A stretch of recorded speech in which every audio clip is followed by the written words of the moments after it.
In 1944, Bretton Woods set the rules for global trade. In 1994, the WTO took over. In 2025, the U.S. says we're done playing by their rules. President Trump's trade team claims they've built the foundation for a brand new global order, one driven by tariffs, bilateral deals, and a national interest-first approach. Ambassador Jamieson Greer, the U.S. trade representative, says the old WTO-led system was untenable, costing America industrial jobs while rewarding countries like China. WTO rules limited U.S. tariffs, foreign markets stayed closed to American goods, and U.S. trade deficits reached historic highs.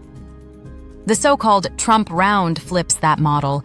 Tariffs are now used to protect U.S. manufacturing, while trading partners lower their barriers for American exports.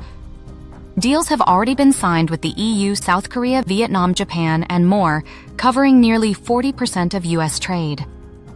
Indonesia agreed to drop 99.3% of tariffs on U.S. imports while accepting a 19% tariff on its exports to America.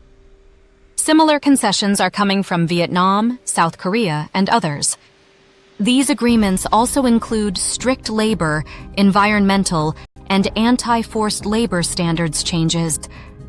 Greer says only happened because of U.S. tariff leverage. If you're in manufacturing, new export opportunities are opening as barriers fall abroad. If you depend on imports, expect higher tariffs from countries that don't comply with the new rules. And enforcement is coming. The U.S. plans to reimpose tariffs if trade partners break the deal. The Trump round aims for fewer deficits, stronger U.S. manufacturing, and a system that puts America's national interest above global consensus. If you're watching Global Trade Policy, type Turnberry System in the comments. Like, share, and subscribe for more immigration updates.